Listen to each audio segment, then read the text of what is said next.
Good morning, student. I am Lata Saxena, your Hindi teacher. We are starting 9th chapter, जीतने वाली team.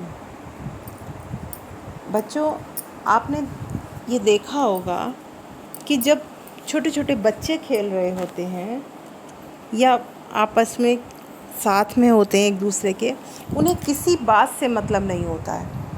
उन्हें केवल खेल से मतलब होता है। ना वो ये देखते हैं कि जिसके साथ वो खेल रहे हैं वो किस जाति का है, किस धर्म का है।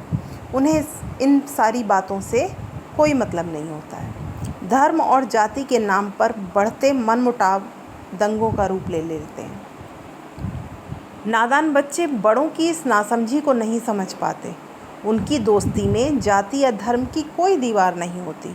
इस स्टोरी में भी कुछ ऐसी ही कहानी है कि जो एक बच्चा है आदित्य, वो अपने घर में सुबह को जब उठता है तो उसकी ना तो आज के दिन उसको बिल्कुल शोर सुनाई दे रहा है, नहीं तो रोज़मर्रा के टाइमर में उसको कभी कुकर की सीटी सुनाई देती थी, कभी फ्रिज का खुलना सुनाई देता था, उसके दरवाज़े का ज़ोर से बंद होना सुनाई देता था, कभी नल से पानी के बहने की आवाज़ आती थी। लेकिन आज ऐसा कोई भी आवाज़ उसके कानों तक नहीं आ रही है। वो इतनी खामोशी है कि वो सुबह को जब उठता है तो उसको सुनाई देता है कि कोई सुबह सुबह कर रो रहा है। वो उठता है अपनी और ये बाहर एक शोर हुआ है कि मारो मारो, इस तरह का शोर उसे सुनाई देता है। लोग ज़ोर ज़ोर से चिल्ला रहे हैं। उसके पेरेंट्स ने खिड़की दरवाज़े चारों साइड से बंद कर लिए हैं और वो सब उस घर के अंदर बंद हो चुके हैं। उन्होंने अपना घर को अंदर से बंद कर लिया है। आदित्य डर जाता है इन सारी आवाज़ों से और चादर ओढ़कर ऊपर तक चादर ओढ़ लेता है सर तक और दोबारा से सो जाता है। उसे लगता है कि वो शायद कोई बुरा सपना देख रहा है। अब जब दोबारा उसकी आंखें खुलती है तो दिन बहुत चढ़ा आया होता है और उसको लगता है कि अरे आज तो स्कूल को देर हो गई। और वो जल्दी से बिस्तर से कूद कर उठता है और अपने उसका दोस्त है जिसका नाम है खलील, वो उसके साथ स्कूल जाकर स्कूल के पीछे से आंवला बटोरने की उसने प्लानिंग की होती है।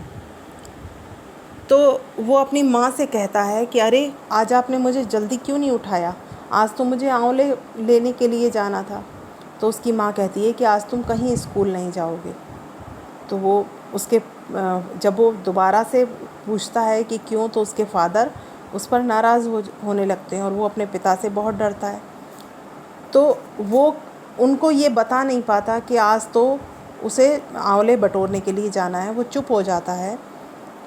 वो अपने पिता से बहुत डरता है। फिर अपनी आई के पास आता है, अपनी माँ के पास आता है, उनसे नाश्ता के लिए कहता है। तो उसकी माँ कहती है कि आज पाव नहीं है, आज तुम ऐसे ही चाय पी लो केवल। तो वो एक गिलास पानी का उठाता है और बिस्कुट उठाकर खा लेता है। उसको समझ नहीं आ रहा है कि अचानक आज उसको छुट्टी क्यों हो गई। वो पलंग के क्योंकि अब छुट्टी का दिन है और वो अपने दोस्तों के साथ खेलने नहीं जा पा रहा है क्योंकि उसके पेरेंट्स बाहर इतने दंगे हैं, इस वजह से उसको बाहर नहीं भेज रहे हैं। तो वो अपने चारपाई के नीचे से बल्ले को उठा लेता है और वो क्रिकेट खेलने के लिए बाहर जाने लगता है। तभी माँ और पिता उसके दोनों उसको रोक लेते हैं। आदित्य कहता है कि मैं खलील को बुला लेता हूँ और हम अंदर ही सांप सीढ़ी खेलेंगे। फिर उसकी आई उसको समझाती है कि रात बहुत गड़बड़ हो गई थी, बाहर तुम्हें नहीं जाना है, तुम घर में ही खेलो और बाहर का माहौल बहुत ख़राब है, कुछ दंगाइयों ने मिलकर दंगा किया है। इन सारी बातों से आदित्य के मन पर बहुत प्रभाव पड़ता है। वो अपनी आई से कहता है कि क्या भगवान सबकी सुनते हैं तो क्या मेरी भी सुनेंगे। तो आई कहती है कि सच्चे मन से अगर मांगोगे तो भगवान सबकी सुनते हैं, तुम्हारी भी सुनेंगे। तो वो कहता है कि जो ये दंगे हुए हैं, जिनके लोगों ने घर ख़राब किए हैं, तोड़ दिए हैं, उन घरों को सही करना है और मैं अपने दोस्त खलील से मिलना चाहता हूँ।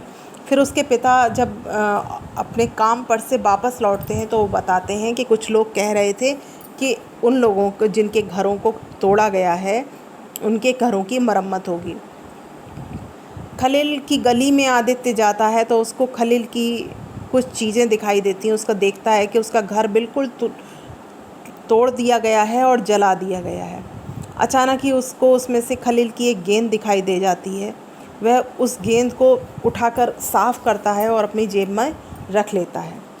तभी वो स्कूल जाते हैं तो वहाँ भी खलील स्कूल नहीं आया हुआ था। तो उसके हेडमास्टर बताते हैं कि सारे मुसलमान शहर छोड़कर दूसरी जगहों पर चले गए हैं। हेडमास्टर कहते हैं कि तुम्हें पता है कि बहुत से लोगों के घर जला दिए गए हैं, उनका सब कुछ ख़त्म हो गया है, अब हमें उनकी मदद करनी है। कोई भी पुराने कपड़े, चावल, चीनी जो भी बन पड़े हमें उनको देना है। वो बाहर आदित्य ये सारी बातें सुनता है और उसके मन पर इसका बहुत बुरा प्रभाव पड़ता है। वो अपने आई से कहता है कि क्या ये सब कुछ ठीक हो सकता है। तो आई कहती है कि हाँ, अगर भगवान से तुम प्रार्थना करो तो खलील भी लौट आएगा। आदित्य मन ही मन ईश्वर से प्रार्थना करता है और उसके पिता बताते हैं कि आज ही कंपनी में रज़ाक मियाँ मिले थे जो बता रहे थे कि वो अपना घर फिर से बनवाएंगे।